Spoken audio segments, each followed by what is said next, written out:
تو یہی معاملہ ہوتا ہے کہ بعض دفعہ دین کے راستے میں جہاں ذاتی پریشانیاں حل ہوتی ہیں، انسان کی سلیوشنز آتے ہیں انسان کے سامنے، لبریشن ملتا ہے انسان کو، بعض دفعہ پابندیاں بھی لگتی ہیں، بعض دفعہ پریشانیاں بھی آ جاتی ہیں دین پر عمل کرنے کی وجہ سے۔ اس میں ایک رویہ یہ ہو سکتا ہے کہ واویلا مچا دیں، ہنگامہ کھڑا کر دیں، یہ کیسا دین ہے، یہ کیسی شریعت ہے، یہ کیسا رسول ہے، میں نہیں مانتی، یہ کیا پابندیاں لگ رہی ہیں میرے اوپر، یہ تو ایکسپلائٹیشن ہے میرا، یہ تو میرے رائٹس مجھ کو نہیں مل رہے، ظلم ہو رہا ہے۔ ایک یہ رویہ ہو سکتا ہے، اور یہ رویہ ہوتا تھا اور ہوتا ہے۔ اس زمانے میں منافقوں کا یہ رویہ ہوتا تھا، جب کوئی ان پر مشکل آتی تھی دین پر نکتہ چینی شروع کر دیتے تھے، سرگوشیاں شروع کر دیتے تھے، اور اللہ اور اس کے رسول کے خلاف محاذ آرائی کا اس کو بہانہ بنا لیا کرتے تھے۔ یہ محاذ آرائی ہم کہتے ہیں نا، سمجھے کہ بس اپنے سے لائنز ڈرا کر لینا نا، لڑنے کے لیے تیار ہو جانا، بالکل پریپیئر ہو جانا لڑنے کے لیے، ایسے وہ محاذ آرائی کر لیتے تھے۔ عربی میں محادہ کہتے ہیں، یہ لفظ آ رہا ہے سورہ مجادلہ میں، محادہ۔ مومن کا رویہ ایسی صورتحال میں کیا ہونا چاہیے؟ اگر کوئی تنگی، کوئی پریشانی، کوئی مشکل اس پر پڑتی ہے شریعت پر عمل کی وجہ سے، تو اللہ سے صحیح طریقے سے رجوع کرے، نمبر 1۔ دوسرے، اپنی مشکل صحیح طور پہ حکام کے سامنے پیش کرے، تھرو پراپر چینلز پیش کرے۔ تو ایک طرف اللہ کا کنڈا کھٹکھٹائے، دوسری طرف اولو الامر کا کنڈا کھٹکھٹائے، اس سے رجوع کرے، اور جو کنسرنڈ اتھارٹی ہے اس تک بات کو پہنچا دے، جو کہ اس معاملے میں کوئی اختیار رکھتی ہو، جو کہ کچھ اس بارے میں کر سکتی ہو، اس تک بات کو پہنچا دے۔ تو اجتماعی معاملات میں یہ اصول انتہائی کامیاب اور انتہائی ضروری ہے کہ اس کو ہاتھ میں رکھا جائے۔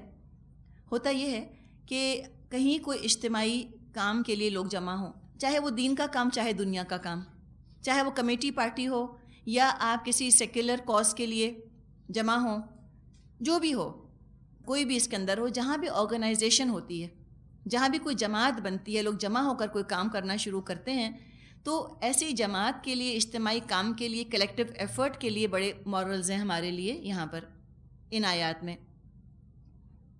جب مل کر لوگ کام کرتے ہیں کمیٹی میں، آرگنائزیشن میں، فطری بات ہے اختلاف ہو سکتا ہے۔ اس اختلاف کو دور کرنے کا صحیح طریقہ کیا ہے؟ چلیں کمیٹی کی مثال لے لیں، کمیٹی ڈالی، آپ کو چاہیے تھی کمیٹی جون کی، نہیں نکلی آپ کے نام، جو خاتون جمع کرتی ہیں، ایک جمع کرتی ہیں نا، انہوں نے وہ کمیٹی کسی اور کو دے دی۔ اب صحیح طریقہ اس میں کیا ہونا چاہیے؟ صحیح طریقے کو چھوڑ کے اگر ہم دیکھیں کہ لوگ اصل میں عملی طور پہ کیا طریقہ اختیار کرتے ہیں، سب سے پہلے تو دل میں بدگمانی، میرا حق مار لیا، اور اس کے بعد جو باقی کمیٹی ممبرز ہیں ان سے ٹیلی فون پر بات، یا کہیں اگر وہ مل گئے تو ان سے خسر پسر، اور جو صاحب اقتدار، صاحب اختیار ہستی ہے اس کے خلاف غصہ اور ریزنٹمنٹ، اپنے گھر والوں میں بھی بیٹھ کے اس کے خلاف بات کریں گے۔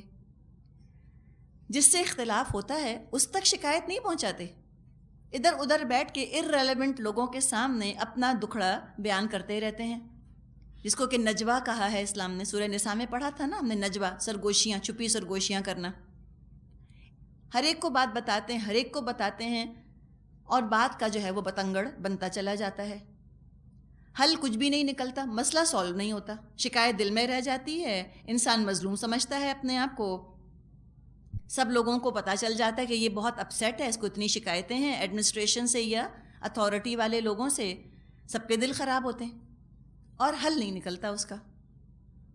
جب یہ صورتحال لوگوں کی ہو جاتی ہے جو کہ جمع ہوتے ہیں، جب اس طرح لوگوں کے دل پھٹتے ہیں، تو جس کاز کے لیے جمع ہوئے ہوتے ہیں اس مقصد کو بھی اس صورتحال سے ضرور نقصان پہنچتا ہے۔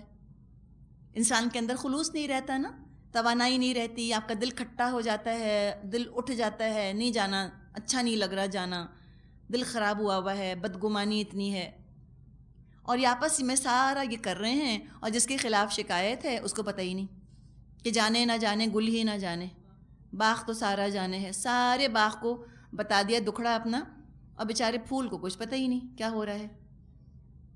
اسلامی ادب، اسلامی ایٹیکیٹس کیا ہیں؟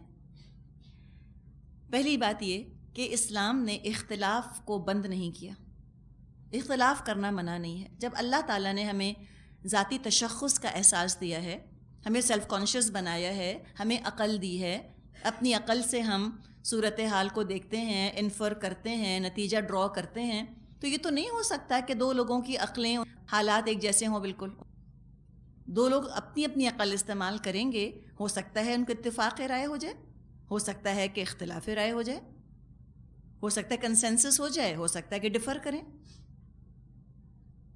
تو اختلاف کریں، اختلاف کرنا منع نہیں ہے۔ آخر یہ خاتون بھی تو مجادلہ کر رہی ہیں، یہ بھی تو اختلاف کر رہی ہیں، مگر کس کے سامنے کر رہی ہیں؟ اللہ کے رسول صلی اللہ علیہ وسلم کے سامنے، جو انچارج ہیں، اور دوسرے اللہ سے فریاد کر رہی ہیں۔ یہ تو نہیں کیا انہوں نے کہ نبی اکرم صلی اللہ علیہ وسلم کا فیصلہ سن کر کہ تم اپنے شوہر سے میرا خیال ہے کہ جدا ہو گئی ہو، پھر چلی جاتی خاموشی سے ان کے سامنے، تو اور پھر ہر جگہ بیٹھ کے مدینے بھر میں گھر گھر جا کے شکایتیں کرتی، یہ کہا اور میرا تو مسئلہ ہی حل نہیں کیا، اور دیکھو ذرا ان کو اور احساس ہی نہیں ہے میری مشکل کا۔ یہ طریقہ منافق کا ہوتا ہے، مومن کا طریقہ نہیں ہوتا۔ تو جو طریقہ انہوں نے، خولہ بنت ثعلبہ نے اختیار کیا کہ اللہ سے فریاد اور رسول جو کہ انچارج تھے ان کے سامنے اپنی بات رکھی، یہی طریقہ ہمیں اختیار کرنا ہے۔ ادھر ادھر بیٹھ کر لوگوں میں باتیں بنانے کے بجائے صاحب علم سے بات کو ڈسکس کریں اور اللہ سے دعا کریں۔ حدیث میں آتا ہے تمام انسانوں کے دل اللہ کی 2 انگلیوں کے درمیان ہیں، تو انسان دعا کرے کہ اللہ میرے ساتھ ہی میرا نقطہ نظر سمجھ جائیں، میرا پوائنٹ آف ویو سمجھ جائیں، ایڈمنسٹریشن والے، اتھارٹی والے میرا نقطہ نظر سمجھ جائیں۔ اگر وہ غلطی پر ہیں تو ان کی غلطی ان پر واضح ہو جائے، وہ صحیح فیصلہ کر لیں، اور اللہ اگر میری غلطی ہے، میں ڈیمانڈنگ بن رہی ہوں، میں غلط تقاضا کر رہی ہوں، اللہ میری غلطی مجھ پہ واضح ہو جائے۔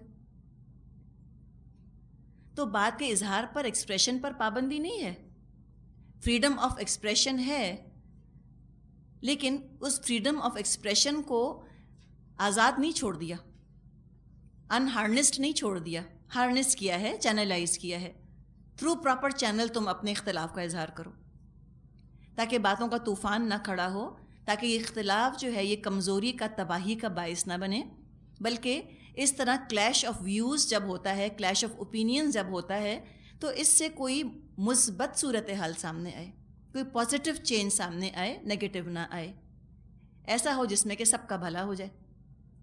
جب لوگ یہ طریقہ اختیار نہیں کرتے، تھرو پراپر چینل جب وہ اپنا اختلاف صحیح اتھارٹی تک نہیں پہنچاتے، تو پھر وہ آپس میں وسپرنگ کیمپین شروع کر دیتے ہیں، کھسر پسر سرگوشیاں، اس کو فون، اس کو فون، کونے خدرے میں کھڑے ہو کے بات کرنا، کہیں پارٹی میں ملے تو ان سے گفتگو کرنا۔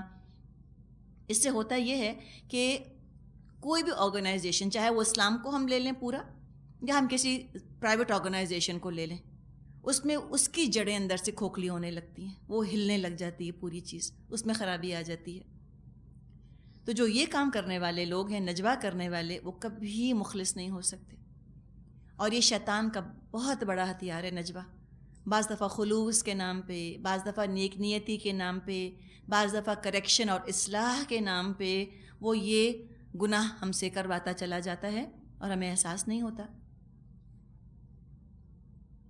اور یہی طریقہ جیسے ابھی ہم نے بات کی منافقوں کا ہوا کرتا تھا، اب ان کا یہاں پر ذکر کیا جا رہا ہے، ان کے کان کھڑے کیے جا رہے ہیں۔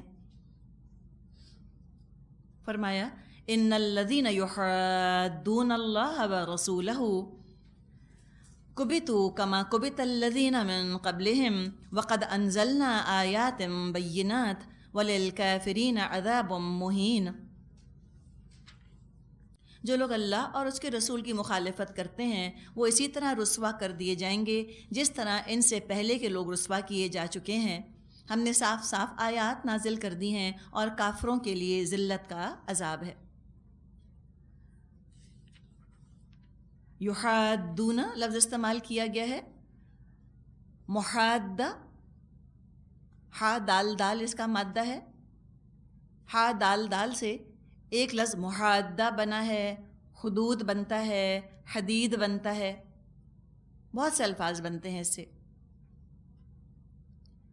اللہ کی حدود کے مقابلے میں کوئی اور حدود تجویز کرنا یہ بھی محادہ ہے، کہ کہنا کہ شریعہ کے پیرامیٹرز چینج کر دو، شریعہ کی جو باؤنڈریز ہیں ان میں رد و بدل کر دو، جو حرام ہے اس کو حلال کر دو، جو حلال ہے اس کو حرام کر دو، امر کو نہیں سے اور نہیں کو امر سے بدل دو. یہ بھی ہے نا، آپ نے بالکل ہی پیرامیٹرز بدل دیے. یہ بھی محادہ ہے، حدود میں تبدیلی کرنا. اللہ کے قوانین کو نامناسب سمجھنا یہ بھی محادہ ہو جائے گا، مقابلہ کرنا اللہ کا. یا کسی دور کے تقاضوں کے ساتھ شریعت کو کلیش ہوتے اگر دیکھا تو کہا کہ شریعت میں تبدیلی کرو یا نیا نظام لے کر آؤ، ایتی بقرآن غیر ھذا او بدلہ، یہ بھی محادہ ہو جائے گا. اللہ کے حدود اور فرائض کی مخالفت کرنا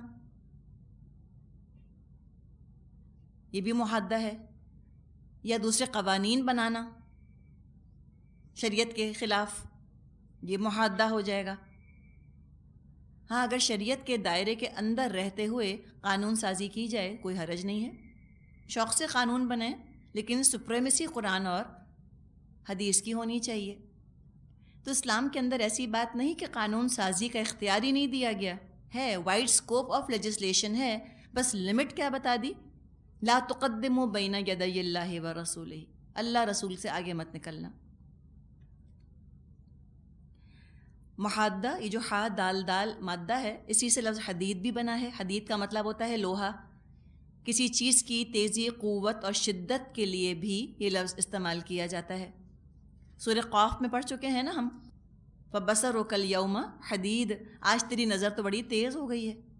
اور سورہ احزاب میں ہم نے پڑھا تھا بِأَلْسِنَةٍ حِدَادٍ، یہ منافق اب آ جائیں گے قینچی کی طرح زبانیں چلاتے ہوئے.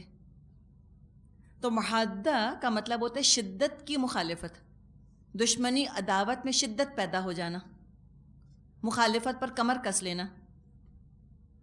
ایک وارننگ دی جا رہی ہے کافروں کو کہ دیکھو تمہارا بھی انجام وہی ہوگا جو پچھلی قوموں کا انجام ہو چکا جنہوں نے اپنے رسولوں کی مخالفت کی تھی.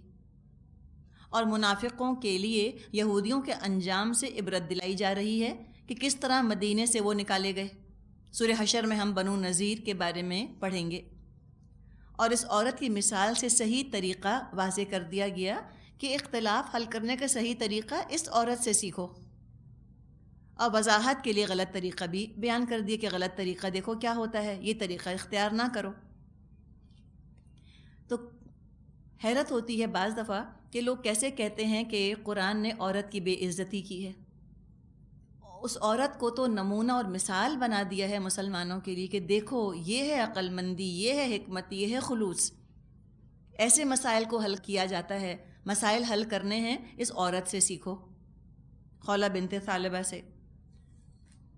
ان کے بارے میں آتا ہے کہ ایک دفعہ عمر رضی اللہ عنہ جب کہ خلیفہ تھے، کہیں وہ ضروری کام سے جا رہے تھے اور صحابہ بھی ان کے ساتھ تھے.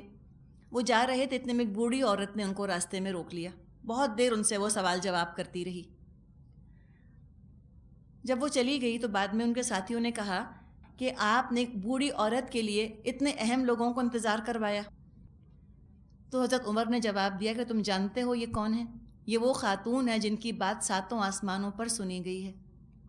یہ مجھ کو سارا دن روکے رکھتی تو میں سارا دن ان کی بات سنتا کھڑے ہو کر، سوائے نماز کے وقت کے لیے، تب میں ان سے معذرت کر لیتا. اور اللہ جانے کون لوگ ہیں جو کہتے ہیں کہ حضرت عمر تو بہت شاونسٹ تھے، نعوذ باللہ، عورتوں کی تو عزت ہی نہیں کیا کرتے تھے. آپ بتائیں ایک بوڑھی عورت کی اتنی عزت. تو اسلام کے اندر کوئی شاونزم نہیں ہے، کوئی یہ نہیں ہے کہ عورت کی تو بات ہی نہیں سنی جا سکتی اور مرد کی تو مردانگی کے خلاف یہ بات ہو جائے گی کہ وہ عورت کو اپنے لیے عملی نمونہ بنائے، عورت کے کسی عمل کو. اسلام اس طرح کے جھوٹے شوونزم کی باتیں نہیں کرتا، سب جھوٹا شوونزم ہے یہ. عورت الحمدللہ جہاں اس کی خوبی ہے، دل کھول کے اس کی خوبی کا اعتراف کیا گیا. فرمایا آگے، یوم یبعثہم اللہ جمیعا فینبئہم بما عملوا احصاہ اللہ ونسوہ واللہ علی کل شیء شہید. اس دن جب اللہ ان سب کو پھر سے زندہ کر کے اٹھائے گا اور ان کو بتا دے گا وہ کیا کچھ کر کے آئے ہیں. وہ بھول گئے ہیں لیکن اللہ ان کا سب کیا دھرا گن گن کر محفوظ کر رہا ہے. اللہ نے سب ان کا کیا دھرا گن کر محفوظ کر رکھا ہے اور اللہ ایک ایک چیز پر شاہد ہے. اوپر والی آیت میں کبتا کا ورڈ آیا ہے نا، کاف باتا، مطلب ہوتا ہے رسوا کرنا، ہلاک کرنا، لعنت کرنا، دھکے دے کے نکال دینا. یعنی کہ جو اللہ رسول کی مخالفت کرے گا سخت رسوائی کے ساتھ اس کا انجام برا ہوگا. ایک تو برا انجام ہوتا ہے خاموشی کے ساتھ برا انجام ہو گیا، کسی کو کانوں کان پتہ نہ چلا. ایک ہوتا ہے کہ انجام بھی خراب ہوا اور رسوائی بھی ہوئی، سب کو پتہ چلا. تو ایسے رسوا کن برے انجام کی ان کو دھمکی دی جا رہی ہے، وارن کیا جا رہا ہے. اور اگلی آیت میں یہ بتا دیا کہ لوگ اس غلط فہمی میں نہ رہیں کہ سب برائیاں کر کے اگر وہ خود بھول گئے ہیں تو اللہ بھی بھول گیا. ایک ایک حرکت نوٹ کر کے اللہ نے رکھی ہے اور اللہ خود ہر چیز پر گواہ ہے. اللہ کسی کی گواہی کا محتاج نہیں، اللہ خود ہر چیز پر گواہ ہے، اللہ خود موجود ہے. اب آگے کی جو آیات آ رہی ہیں ان کو پڑھنے سے پہلے ہم تھوڑی سی بات ان پہ کر لیتے ہیں تاکہ پھر مضمون آسانی کے ساتھ ہماری سمجھ میں آتا چلا جائے. اگلا جو رکوع ہے اس میں بات کی جائے گی مسلمانوں سے اور انٹرنل کنسولیڈیشن کی بات کی جا رہی ہے.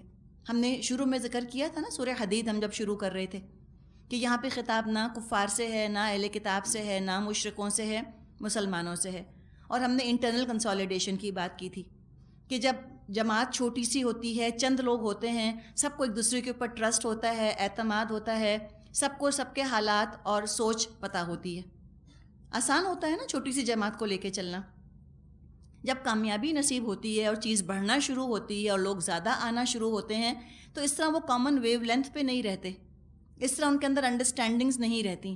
تعداد کے بڑھنے کی وجہ سے وہ جو ایک جذبہ تھا وہ بہرحال ڈائلیوٹ ہوتا ہے، آپس میں اس طرح سے ٹرسٹ، اس طرح سے اعتماد نہیں قائم رہتا. اور اس کو قائم رکھنے کے لیے ایکسٹرا ایفرٹ کرنا پڑتا ہے، انٹرنل کنسولیڈیشن کی کوشش کرنی ہوتی ہے، اپنوں کو اپنائیت کے ساتھ بٹھا کر ان سے بات کرنی ہوتی ہے، ان کا اعتماد جیتنا ہوتا ہے، ان کو ٹرسٹ کرنا ہوتا ہے تاکہ وہ اپنے آپ کو آؤٹ سائڈر نہ سمجھیں. کوئی انسائڈر ہوتے ہوئے اپنے آپ کو آؤٹ سائڈر اگر سمجھے تو یہ چیزیں جماعت کے لیے انتہائی مضر ہیں، انتہائی خراب ہیں. وفاداری، اپنائیت، لائلٹی اس کی جماعت کے ساتھ پھر نہ ہوگی، وہ غیر سمجھے گا اپنے آپ کو اور غیروں جیسا رویہ اختیار کرے گا. تو یہ اپنوں کو اپنا بنانا بھی ہوتا ہے. صرف یہ کہہ دینا کافی نہیں ہے کہ تم ہمارے ہو، تم ہماری ٹیم میں ہو. اس کو احساس دلانا ہوتا ہے کہ تم ہمارے ٹیم ممبر ہو، تم کتنے اہم ہو، تمہاری مشکلات، تمہاری پریشانیاں، تمہاری شکایتیں ہمارے لیے اہم ہیں. تو اس کے لیے پھر جو لیڈر ہے اس کو وقت دینا ہوتا ہے. تو یہ ہم قرآن کا انداز دیکھ رہے ہیں، کیسے قرآن انٹرنل کنسولیڈیشن کا طریقہ ہمیں سکھاتا ہے. ابھی جماعت کی جو ہم نے بات کی اس کے بارے میں تھوڑی سی بات کرتے ہیں. اسلام بھی ایک جماعت بنا تھا نا، اور اسلام کا ڈیفینیشن کیا ہے؟ اقرار باللسان و تصدیق بالقلب. زبان سے اقرار کرو اور دل تمہارا تصدیق کرے. اب ایک جماعت وجود میں آ جاتی ہے، جو اس عقیدے کو مان لیں وہ ایک جماعت، ایک پارٹی بن جاتے ہیں، ان کا آپس میں رابطہ ہو جاتا ہے. یہ خود کریٹ کیا ہے نا، انہوں نے ایک آئیڈیالوجی کو اپنایا ہے، ایک مشن کو انہوں نے اپنا ہدف بنایا ہے، ٹارگٹ بنایا ہے. اس مشن کی وجہ سے وہ آپس میں جڑ گئے ہیں، جماعت بن گئے ہیں. بائی چوائس انہوں نے یہ کام کیا ہے. لیکن ہر جماعت تو دنیا کی بائی چوائس نہیں ہوتی. مثال کے طور پہ ہم انسان ہیں، فطری طور پہ، قدرتی طور پہ، پیدائشی طور پہ ہم خونی رحمی رشتوں میں بندھے ہوئے ہیں. وہ ہماری چوائس کے تو نہیں تھے، پیدائشی طور پر یہ رشتے وجود میں آ جاتے ہیں. پیدا ہوتے ہی ہم ان رشتوں میں بندھے تھے. جب پیدا ہوئے تب ہم فوراً کسی کی بیٹی تھے، کم از کم اتنا تو تھے نا، کسی کی پوتی تھے، کسی کی نواسی، کسی کی بھانجی، کسی کی بھتیجی. یہ رشتے پیدائشی وجود میں آ جاتے ہیں، کوئی چوائس نہیں ہوتی. اور ان کے حقوق کی ادائیگی پر اسلام نے بہت زور دیا ہے. ان کو بھول مت جانا، یہ تمہارے پیدائشی رشتے ہیں، برتھ رائٹ ہے تمہارا ان کے اوپر اور ان کا تمہارے اوپر. ہوش سنبھالنے کے بعد انسان اپنے لیے زندگی گزارنے کا ایک ڈائریکشن پسند کرتا ہے، پھر اس راستے پہ چل پڑتا ہے. اس راستے پر چلنے والوں سے بھی سابقہ پیش آتا ہے. کچھ سگا رشتہ نہیں ہوتا لیکن بہرحال کامن گول کی وجہ سے تعلق قائم ہو جاتا ہے. اب اگر کسی ٹیم میں جو لوگ ہیں، جو ٹیم ممبرز ہیں، اگر ٹیم ممبرز کے آپس میں تعلقات خوشگوار ہوں گے، دل میں ایک دوسرے کے لیے خیر خواہی کے جذبات ہوں گے، تو اس سے کیا ہوگا؟ اس گول کو اچیو کرنا آسان ہو جائے گا، اور اس گول کے لیے اسٹرگل کرنا خوشگوار ہو جائے گا. It will be a pleasure. You look forward, ہم کہتے ہیں نا I look forward to it. تو سفر بھی آسانی سے طے ہو جاتا ہے، برکت بھی ہوتی ہے، اور کام ہلکا ہو جاتا ہے. تو میں نہیں ہوتی، تیرا کام یہ، میرا کام یہ تمہیں کرنا تھا، یہ مجھے کرنا تھا، سر پھٹول، چھوٹی چھوٹی باتوں کو ایشو بنانا، رائی کا پہاڑ، شکایتیں، اس نے نہیں کیا، کچھ نہیں ہوتا. اسی کے دل ملے ہوئے ہیں نا، محبت ہے آپس میں، ہنسی خوشی سارے مراحل طے ہو جاتے ہیں، مشکلات عبور کر جاتے ہیں. بلیم اور کاؤنٹر بلیم اور یہ بلیم گیم نہیں کھیلتے آپس میں. کریڈٹ بھی شیئر کرتے ہیں، بلیم بھی شیئر کر لیتے ہیں. لیکن اگر آپس میں تعلقات خراب ہوں گے، سفر دشوار ہو جائے گا. ہو سکتا ہے حالات اتنے خراب ہو جائیں کہ جس ایم کے لیے جماعت بنائی تھی وہ ایم ہی بھول جائیں، لڑتی رہ جائیں آپس میں. اب انسانوں کو اگر ہم دیکھیں تو انسانوں کی جو اکثریت ہے وہ امن پسند ہوتی ہے. اکثر انسان مل جل کے رہنا چاہتے ہیں، ان کو لڑنا نہیں اچھا لگتا، ان کو اپنی انرجی کے اوپر یہ ایکسٹرا ڈرین اچھا نہیں لگتا جو لڑ کے انسان تھکتا ہے. لیکن سارے تو امن پسند نہیں ہوتے، شر پسند بھی تو ہوتے ہیں، شیطان نما انسان بھی تو ہوتے ہیں. تو چند شر پسند لوگ بعض دفعہ پوری جماعت میں، یہ جماعت کو ہم اور آگے بڑھائیں، پورا اسلامی معاشرہ، پورے معاشرے میں بے چینی پیدا کر دیتے ہیں. جیسے ایک مچھلی سارے جل کو گندا کرتی ہے نا، تو ایک یا دو بھی کافی ہوتے ہیں کیوس اور انارکی اور دل پھاڑنے کے لیے، کیوس اور انارکی مچانے کے لیے. تو اس ضمن میں مسلمانوں کو اب یہاں پر آگے ہدایات دی جا رہی ہیں کہ مسلمان ہیں، توحید کے راستے کے مسافر ہیں، اور یہ اسلام نافذ کرنا چاہ رہے ہیں، اس کی جد و جہد کر رہے ہیں. اور یہ راستہ اور یہ زندگی کا کٹھن ترین اور مشکل ترین مقصد ہے اسلام نافذ کرنا. اس کے مقابلے میں سب آسان ہے. شاید کوہ ہمالیہ پہ چڑھ جانا، ایوریسٹ سر کر لینا آسان ہے بنسبت اسلام نافذ کرنے کی، کوئی شک نہیں اس کے اندر. چونکہ اللہ کا دین نافذ کرنے، اللہ کی بات بلند کرنے کے لیے جمع ہوئے ہیں، کیسے ہو سکتا ہے کہ اللہ کا دشمن بیٹھا رہ جائے؟ شدید مخالفتیں آتی ہیں معاشرے کی طرف سے، اور شیطان اور اس کی پوری جماعت بھی حملہ آور ہو جاتی ہے. سب سے سخت مخالفت، سب سے زیادہ مشکلات رسولوں کو پیش آئیں، اور ان کی دعوت پر ایمان لانے والوں کو بھی مشکلات کا سامنا کرنا پڑا. اب آپ ذرا تصور کیجئے کہ آپ ایک قافلے کی شکل میں، کیراوین کی شکل میں کہیں سفر کر رہی ہیں، اور جو کیراوین ہے اس کے باہر خطرہ ہی خطرہ ہے، شدید خطرہ ہے. ایسی صورتحال میں قافلے والوں کا رویہ آپس میں کیسا ہونا چاہیے؟ باہمی اعتماد کا اور اتحاد کا ہونا چاہیے نا، خیر خواہی کا، بے غرضی کا ہونا چاہیے. تو توحید پر ایمان لانے والوں کا تعلق آپس میں ایسا ہی ہونا چاہیے، اپنے لیڈر پر یعنی اپنے رسول صلی اللہ علیہ وسلم پر گہرا اعتماد اور شدید محبت نبی اکرم صلی اللہ علیہ وسلم سے، اس لیے کہ وہ رہنما ہیں، وہ ہمارے لیڈر ہیں. آج وہ دنیا سے چلے گئے ہیں تو کیا ہوا؟ ان کے اعمال اقوال تو ہمارے سامنے موجود ہیں. تو ان کی پہچان، ان سے مضبوط تعلق، اور آپس میں مسلمان ایک دوسرے کے ساتھ متحد رہیں، اتحاد قائم رکھیں. اگر تفرقہ ہو گیا، بد اعتمادی پھیل گئی، دل پھٹ گئے، یا لیڈر کی طرح سے بدگمانی کا شکار ہو گئے، دشمن فوراً قابو پا لے گا. اللہ تعالیٰ نے فرمایا ہے انما المؤمنون اخوہ، سورہ حجرات میں، کہ مومن تو بھائی بھائی ہیں. تو لہٰذا آپس میں انسان گیو اینڈ ٹیک کر لے، لیکن اتحاد قائم رکھے. بہت زیادہ اپنے بارے میں حساس نہ ہو، بہتر ہے کہ دوسرے کے بارے میں حساس ہو. دوسروں کا حق وہ ادا کرے. سب اگر دوسروں کے حق ادا کریں تو سب کو اپنا اپنا حق مل جائے گا نا. سب اپنی ذمہ داری ادا کریں گے، سب کو اپنے اپنے حق مل جائیں گے. اور اگر شریعت پر چلنے میں، صراط مستقیم پر چلنے میں کوئی دقت، کوئی دشواری پیش آئے تو توحید کا تقاضا یہ ہے فوراً رب سے رجوع کیا جائے. پہلی چیز دعا. جہاں کلیش ہو، جہاں اختلاف ہو، جہاں اپنے ساتھ زیادتی کا احساس ہو فوراً رب سے دعا کریں، ورنہ اگر آپس میں ٹولیاں بنا کر خسر پسر کر کے باتیں شروع کر دیں گے تو بے اطمینانی پھیلے گی، دل خراب ہوں گے اور وحدت کو نقصان پہنچے گا۔ اور چند لوگ جو ایسے ہوتے ہیں خسر پسر کرنے کے شوقین، یہ پورے مشن، پورے موومنٹ کے لیے خطرہ بن جاتے ہیں۔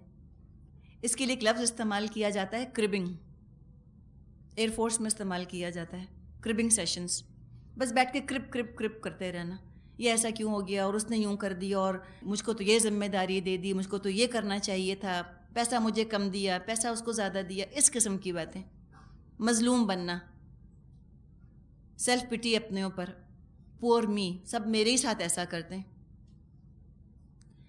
ایسے جو لوگ ہوتے ہیں ہر وقت جو کہ ناخوش رہتے ہیں، پورے مشن کے لیے خطرہ بنتے ہیں، اور اسلام میں یہی لوگ منافق بھی بنے۔ اسی لیے ہم دیکھتے ہیں اللہ کا غضب جتنا منافقین پر بھڑکتا ہے، کھلے کافر پہ نہیں۔ کافر تو کھلم کھلا دشمن ہے نا، سامنے سے وار کرتا ہے۔ منافق تو اسلام کے اندر دارالاسلام میں بیٹھ کے نقب لگاتے تھے، اب بھی لگاتے ہیں، اور دارالاسلام کو اپنی غداریوں سے، اپنی حرکتوں سے کمزور کر دیتے ہیں۔ تو نبی اکرم صلی اللہ علیہ وسلم کی مجلس میں منافق بھی بیٹھتے تھے، مومن بھی بیٹھتے تھے، لیکن دونوں کے رویوں میں زمین آسمان کا فرق ہوتا تھا۔ نبی اکرم صلی اللہ علیہ وسلم کو دیکھ کر، ان کی آواز، ان کے الفاظ سن کر مومنوں کے دلوں میں ٹھنڈک پڑتی تھی، اور منافقوں کا، یہودیوں کا یہ حال ہوتا تھا کہ ان کے دلوں کی جلن، حسد میں اور اضافہ ہوتا تھا۔ تمسخر کرنا چاہتے تھے، وہ مذاق اڑانا چاہتے تھے، وہ انکار کرنا چاہتے تھے تعلیمات کا، رنگ میں بھنگ ڈالنا چاہتے تھے، اور پھر آتے کیوں تھے؟ صرف ٹو لینے کے لیے، صرف ذرا سا اندر کیوس پیدا کرنے کے لیے۔ تو وہ آ کر بیٹھتے تھے، خسر پسر کرتے تھے، محفل کو ڈسٹرب کرتے تھے، اور یہ سمجھتے تھے کہ ان کی حرکتوں کا اور ان کے جذبات کا کسی کو علم نہیں ہو رہا، تو لہٰذا کچھ ہدایات دینے سے پہلے سب کے کان کھولے جا رہے ہیں کہ انسانوں میں سے کوئی جانے یا نہ جانے، کوئی دیکھے نہ دیکھے، اللہ سب دیکھ رہا ہے، اللہ کو سب کچھ معلوم ہے۔ فرمایا الم تر ان اللہ یعلم ما فی السماوات وما فی الارض، کیا تم کو خبر نہیں ہے کہ زمین اور آسمانوں کی ہر چیز کا اللہ کو علم ہے؟ ما یکون من نجوى ثلاثة الا هو رابعهم ولا خمسة الا هو سادسهم ولا ادنى من ذلك ولا اکثر الا هو معهم اينما كانوا ثم ينبئهم بما عملوا يوم القيامة ان الله بكل شيء عليم۔ کیا تم کو خبر نہیں کہ زمین اور آسمانوں کی ہر چیز کا اللہ کو علم ہے؟ کبھی ایسا نہیں ہوتا کہ 3 آدمیوں میں کوئی سرگوشی ہو اور ان کے درمیان چوتھا اللہ نہ ہو، نہ 5 آدمیوں میں سرگوشی ہو اور ان کے اندر چھٹا اللہ نہ ہو۔ خفیہ بات کرنے والے خواہ اس سے کم ہوں یا زیادہ، جہاں کہیں بھی وہ ہوں، اللہ ان کے ساتھ ہوتا ہے۔ پھر قیامت کے روز وہ ان کو بتا دے گا انہوں نے کیا کچھ کیا ہے۔ اللہ ہر چیز کا علم رکھتا ہے۔ نجوہ کا ذکر ہم پڑھیں گے، نون جیم واو، اس کا مطلب ہوتا ہے کسی چیز سے کٹ جانا، مین گروپ سے الگ ہو کر سب گروپ بنا لینا۔ تو یہ اللہ کا تقوی بتایا جا رہا ہے، احساس دلایا جا رہا ہے کہ تم ٹولیاں بنا بنا کر باتیں کرتے ہو، سمجھتے ہو کہ نبی اکرم صلی اللہ علیہ وسلم کو نہیں پتہ چل رہا تو چلو کوئی بات نہیں، تو اللہ کو تو پتہ چل گیا۔ اللہ سے ڈرو، پیپل کانشیس کیوں ہوتے ہو؟ گاڈ کانشیس ہو، اللہ تو دیکھ رہا ہے سب کچھ، اور سب بتا دے گا قیامت کے دن۔ کوئی بھی تمہارے ساتھ نہیں، اللہ تو تمہارے ساتھ ہے، سب سن رہا ہے، سب تمہاری نیتوں کا حال جانتا ہے۔ بعض دفعہ لوگ کہتے ہیں ہم اچھی نیت سے نجوہ کر رہے ہیں، اچھی نیت سے نجوہ نہیں ہوتا۔ نجوہ بہرحال نجوہ ہے، جو اس کی استثنائی صورتحال ہے، جہاں جہاں اجازت ہے وہاں آگے بتا دیا جائے گا۔ فرمایا الم تر الی الذین نہوا عن النجوى ثم یعودون لما نہوا عنہ، کیا تم نے نہیں دیکھا ان لوگوں کو جنہیں سرگوشیاں کرنے سے منع کیا گیا تھا، پھر بھی وہ وہی حرکت کیے جاتے ہیں جس سے ان کو منع کیا گیا تھا؟ کب منع کیا گیا تھا؟ سورہ نساء میں آیت آتی ہے، آیت 114۔ کہ تم خود اس طرح سرگوشیاں بیٹھ کے مجلسوں میں مت کیا کرو.